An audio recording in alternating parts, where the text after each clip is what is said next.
Hi guys, welcome to the YouTube channel of Excel Study Point Institute. Hope so last class को लेके कोई confusion नहीं रही होगी एंड इनकेस अगर रहती है तो कमेंट सेक्शन में जरूर बताया कीजिए, हम आपकी समस्या का समाधान जरूर करेंगे। अब बाकी टाइम वेस्ट नहीं करते हैं, अपना नेक्स्ट लेक्चर पे चलते हैं जो कि आज हमारा है नेशनल इनकम, दैट मीन्स राष्ट्रीय आय एंड नॉट इधर आए। वहीं से बैठ के पढ़िए और ज्यादा शौक है आने का तो ऑफलाइन क्लासेस आए, ठीक है। ओके तो राष्ट्रीय आय नेशनल इनकम से आप जनरली क्या कर रहे हो, आपको पता चल रहा है नेशनल इनकम का मतलब, अगर नेशनल इनकम की हम यहाँ बात करने वाले हैं तो क्या होगा। नेशनल ये इनकम है जो हमारे नेशन की, हमारे देश की जो इनकम है, हमारे राष्ट्र की जो आय है, ठीक है, उसके बारे में बात होगा। नेशनल इनकम अगर मैं आपको बताऊं तो एक साल के अंदर एक टाइम पीरियड होता है, तो वो टाइम पीरियड है एक साल। कौन सा? Financial year. आप सुनते भी होंगे, बजट आता है सब कुछ, ठीक है। तो फाइनेंशियल ईयर मतलब वित्तीय वर्ष, तो इसके दौरान मतलब एक साल का होता है ये फाइनेंशियल ईयर, तो इसके दौरान जितना भी सेवा व वस्तु, गुड्स एंड सर्विसेज का प्रोडक्शन हुआ है, उत्पादन हुआ है, वो भी कैसा उत्पादन, अंतिम उत्पादन, फाइनल जो प्रोडक्शन हुआ है, उसी से हमारी क्या बनती है, वही हमारी नेशनल इनकम कहलाती है, ठीक है। अब उसमें क्या है कि नेशनल इनकम आपका जो टोटल होता है वो किसके थ्रू टोटल होता है, जो आपकी रेजिडेंस है, नॉर्मल रेजिडेंस, जितने भी वहां रह रहे हैं, ठीक है, उस एरिया में जितने भी रह रहे हैं। लाइक अगर मैं इंडिया की बात करूं, इंडिया में जितने भी लोग रहते हैं वो जो इनकम अर्न कर रहे हैं, जो कमा रहे हैं, उसी से क्या होती है, उसी का टोटल क्या बनती है, आपका नेशनल इनकम बनती है, ठीक है। नेशनल इनकम की अगर मैं बात करूं तो अब देखो किन किन चीजों से हम इसको नेशनल इनकम बना सकते हैं। जैसे कि आपका क्या हो गया, सबसे पहले आता है आपका वेजेस। वेजेस मीन्स आपने जनरली सुना होगा, डेली वेजेस सुनते होंगे आप, ठीक है। डेली वेजेस अगर मैं इसकी बात करूं वेजेस की, तो ये क्या होता है, ये दिन के हिसाब से, काम के हिसाब से दिया जाता है, इसमें महीने का कोई सिस्टम नहीं है, ठीक है। आपने लेबर्स का सुना होगा, लेबर्स काम करते हैं, उनको डेली वेजेस पे रखा रहता है, या कुछ और भी लोग होते हैं जिनको अलग अलग सेक्शन में डेली वेजेस पे रखा रहता है। तो इनको क्या होता है कि दिन के हिसाब से, जैसे अगर एक मजदूर आज एक काम करे तो 100 रुपए के हिसाब से, अगर एक दिन में काम करे तो 100 रुपए मिली दिहाड़ी, है ना, वो होता है। दूसरा आता है सैलरीज, जो महीने महीने में आपके अकाउंट में ट्रांसफर होती रहती है। रेंट आपको पता है कि आपने अपना मकान हो गया, कमरे हो गए, या आपने कुछ भी अपनी प्रॉपर्टी हो गई, आपने उसको क्या कर दिया, रेंट पे डाल दिया, लीज पे डाल दिया, तो वो आप वहां से आपको रेंट मिलेगा, ठीक है। ये भी आपका नेशनल इनकम का एक क्या है, कॉन्ट्रीब्यूट करता है। आप इंटरेस्ट वगैरह किसी चीज पे इन्वेस्ट करो, उसमें आपको इंटरेस्ट मिल रहा है, लोग एफडी वगैरह करते हैं, उस पर इंटरेस्ट मिलता है कुछ टाइम बाद, वो भी क्या है आपका, क्या करता है, नेशनल इनकम में तो कंट्रीब्यूट कर रहा है, आपका प्रॉफिट हो गया।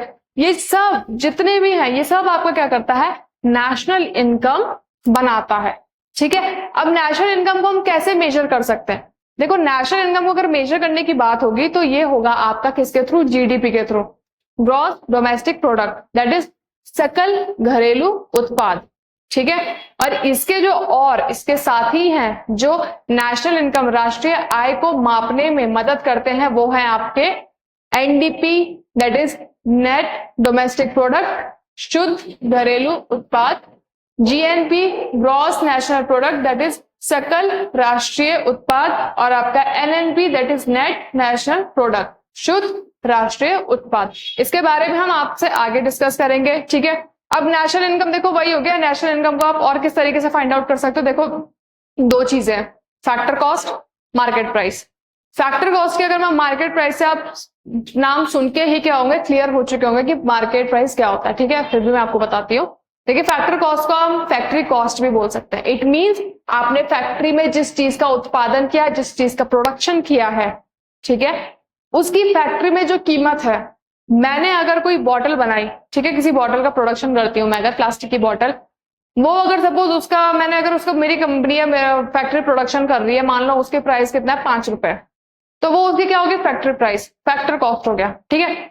लेकिन हमने फिर उसको क्या करा, जैसे हमने 5 रुपए में अगर उसको बाजार में बेचा है, फिर बाजार वालों ने क्या करा, उसको सपोज मान लो 20 रुपए में बेचा, जिस प्राइस पे आप खरीदते हो बाजार से, मार्केट से, जो जिस प्राइस पे आप चीजें खरीदते हो, वो आपका क्या कहलाता है, मार्केट प्राइस कहलाता है, ठीक है। नेशनल इनकम, अब देखो नेशनल इनकम में आपके क्या आते हैं, फैक्टर्स ऑफ प्रोडक्शन।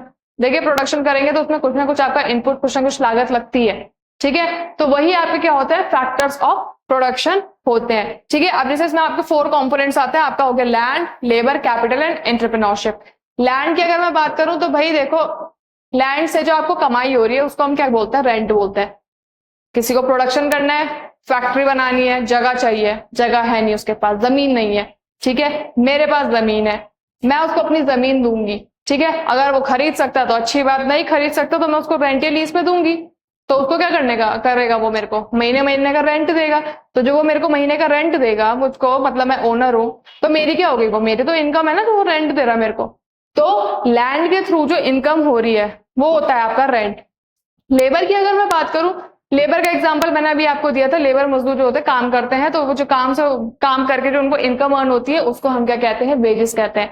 कैपिटल की बात करें तो कैपिटल में देखो, आप किसी भी रिसोर्सेज में क्या करते हो, इन्वेस्ट करते हो, ठीक है, उससे आपकी जो इनकम हो रही है उसे हम क्या कहते हैं, आपका इंटरेस्ट कहते हैं। एंड एंटरप्रेन्योरशिप में देखो, एंटरप्रेन्योरशिप क्या होता है आपका, जनरली आइडियाज एंड ऑल ये सब यूज होते हैं इसमें, तो उसमें क्या होता है, उससे जो इनकम अर्न होती है वो क्या होता है, उसे प्रॉफिट कहते हैं। अब अगर हिस्ट्री की बात करें कि कहां से नेशनल इनकम, राष्ट्रीय आय का ओरिजिन माना गया है, नेशनल इनकम की पहली एस्टिमेट किसने किया था, या किसने पता लगाया था कैसे नेशनल इनकम निकाली जाती है, वो सब के बारे में अगर हम बात करें, उस हिस्ट्री के बारे में बात करें, तो बहुत सारे लोग थे जिन्होंने आपका क्या करा था, नेशनल इनकम, राष्ट्रीय आय का मापन करने की कोशिश की थी। जैसे आपके दादा भाई नेहरू जी है, डॉक्टर VKRV राव हैं आपके, ठीक है, PC महालनोबिस हैं, विलियम दिग्बा है, RC देसाई है, जिनमें सबसे पहले जो अटेम्प्ट किया था नेशनल इनकम निकालने का, राष्ट्रीय आय पता लगाने का, वो किया था दादा भाई नेहरू जी ने। कब किया था, 1867 से 68 के टाइम पीरियड के टाइम पे, जब, और किसमें किया था, अपनी बुक, जो उनकी अपनी बुक थी, poverty and un British rule in India, इसमें उन्होंने क्या करा था, नेशनल इनकम के बारे में बताया था, उसका एस्टिमेट निकाला था, और इसी में उन्होंने क्या करा था, जो पर कैपिटा इनकम है, एनुअल पर कैपिटा इनकम थी इंडिया की, बताई गई थी, प्रति व्यक्ति आय, वो उन्होंने बताई थी 20 रुपए। उसके बाद जो फर्स्ट साइंटिफिक, जो अगर साइंटिफिक वे में देखें हम, तो साइंटिफिक उसमें अटेम्प्ट किया, मेथड के थ्रू अटेम्प्ट किया गया था नेशनल इनकम फाइंड आउट करने का, तो वो किया था किसने, डॉक्टर VKRV राव ने, जिन्होंने कब किया था, 1931-32 में किया था, ठीक है। इन्होंने क्या किया था, इंडियन इकोनॉमी को दो टर्म्स में डिवाइड करा था, प्राइमरी सेक्टर, सेकेंडरी सेक्टर, जो कि मैं आपको लास्ट क्लास में बता चुकी हूँ, लास्ट सेशन में बताया था मैंने आपको कि प्राइमरी सेक्टर और सेकेंडरी सेक्टर क्या होता है।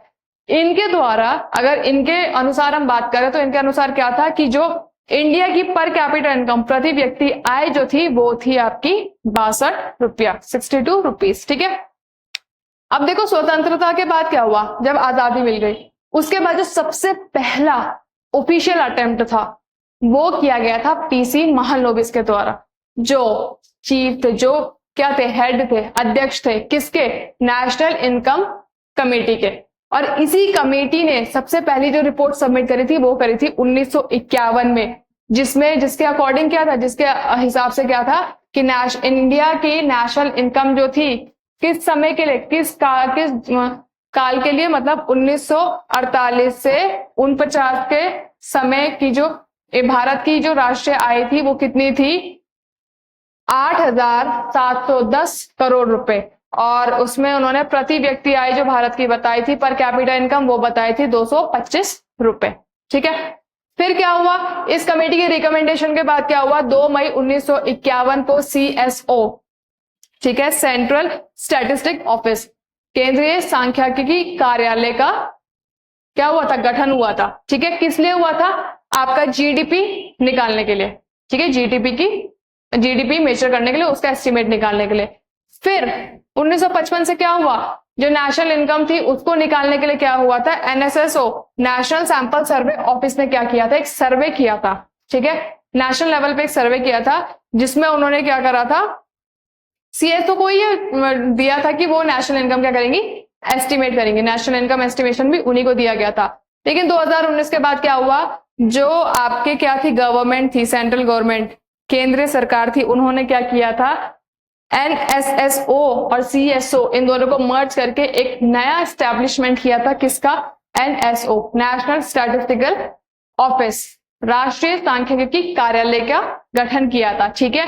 और ये किसके अंडर था, ministry of statistic and programme implementation, ठीक है। अब आ जाते हैं measures of the national income, ठीक है। अब हम उस पे आता है किस पे कि राष्ट्रीय आय कैसे मापी जाती है, कैसे कैलकुलेट की जाती है, कैसे मेजर की जाती है। तो इसमें सबसे पहला आपका आता है जीडीपी, ग्रॉस डोमेस्टिक प्रोडक्ट, सकल घरेलू उत्पाद। ठीक है, डोमेस्टिक समझो ना, डोमेस्टिक तो घरेलू आपको पता ही होगा, बता देते चलो। Total value of goods and services produced with in the boundary of a nation during the period of 1 year, एक साल के काल में एक देश के भीतर, ठीक है, एक देश की जितनी जो बाउंड्री है, एक कंट्री की जो बाउंड्री है, जो सीमा है, उसके भीतर जितना भी प्रोडक्शन हुआ है गुड्स और सर्विसेज का, जो टोटल प्रोडक्शन हुआ है, ठीक है, एक साल के अंदर, वो ही क्या होता है, जीडीपी होता है। ठीक है, जीडीपी आपका, अब मैं बताऊं, जैसे आपका क्या हो रहा है, आप इंडिया है, इंडिया का मैप आपको पता ही होगा सबको कैसा है। तो इंडिया की जो पूरी बाउंड्री है उसके अंदर अगर 2024 से 25 के बीच में अगर हम देखें, फाइनेंशियल ईयर है 2024 से 25 का जो फाइनेंशियल ईयर है, इस टाइम पीरियड के अंदर जितना भी क्या हो रहा है, प्रोडक्शन हो रहा है हर चीज का, वो क्या करेगी, वो इंडिया की जीडीपी बनाएगी। जीडीपी हम दो तरीके से चेक कर सकते हैं। चेक क्या करते हैं, मतलब हम देखते हैं जीडीपी, अगर हम देखें तो क्वांटिटेटिव अप्रोच में भी है आपका, ज्योग्राफिकल भी है। क्वांटिटेटिव कैसे कि भैया कोई प्रोडक्शन करोगे आप, ठीक है, तो आप क्वांटिटी में चेक करते हो ना कि इसमें कितना इंक्रीज हो रहा है, कितना डिक्रीज हो रहा है। अगर आपका प्रोडक्शन इंक्रीज हो रहा है तो आपकी जीडीपी तभी तो इंक्रीज होगी। तो आपका प्रोडक्शन ही, आपका उत्पादन ही नहीं बढ़ रहा है तो आपकी जीडीपी कैसे बढ़ जाएगी। और ज्योग्राफिकल की बात करें तो भाई उसमें क्योंकि एरिया वाइज बात हो रही है ना, किसी देश की सीमा के भीतर जितना हो रहा है प्रोडक्शन, वही तो जीडीपी बना रहा है। ऐसा थोड़ी है कि अब इंडिया की जीडीपी में क्या बोलते हैं कि आपका श्रीलंका भी पार्टिसिपेट, श्रीलंका में जितना भी प्रोडक्शन हो रहा है श्रीलंका के अंदर वो इंडिया की जीडीपी में बनाएगा, नहीं, ऐसा नहीं होगा। ठीक है, एक देश की जो बाउंड्री है, जो सीमा है, उसके अंदर जितना भी प्रोडक्शन हो रहा है वो आपका जीडीपी में क्या करता है, कंट्रीब्यूट करता है।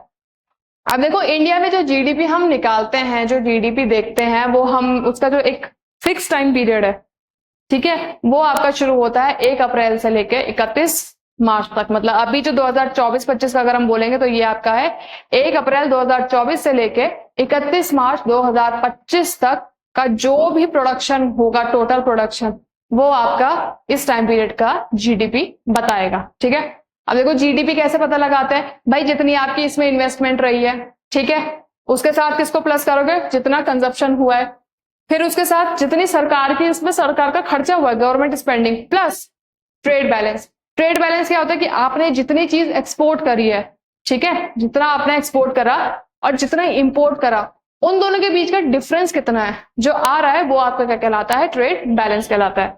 ठीक है, नेक्स्ट हमारे पास आता है ग्रॉस नेशनल प्रोडक्ट। ठीक है, ये है आपका सकल राष्ट्रीय उत्पाद। अगर जीएनपी की बात करें तो इसमें भी आपका क्या है, प्रोडक्शन हो रहा है, प्रोडक्शन की बात करेंगे हम इसमें, जो गुड्स एंड सर्विसेज है, आपके सेवा वस्तु का जितना भी क्या हो रहा है, उत्पादन हो रहा है टोटल एक साल के अंदर अंदर, उसी से आपकी क्या होती है, जीएनपी बनती है। लेकिन यहाँ पे बाउंड्री का कोई मतलब नहीं है, यहाँ पे सीमा का कोई मतलब नहीं है, किसी एक देश का मतलब नहीं है। क्यों?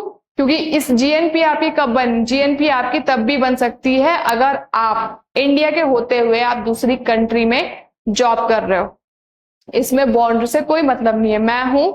मैं इंडिया की रेजिडेंट हूं, इंडिया की सिटीजन हूं, लेकिन मैं क्या कर रही हूँ, बाहर कनाडा में जाके जॉब कर रही हूँ, वहां पे अर्न कर रही हूँ, तो वो क्या होगा, वो तो वहां की जीडीपी में जुड़ेगा, लेकिन जीएनपी इंडिया की बनेगी वो।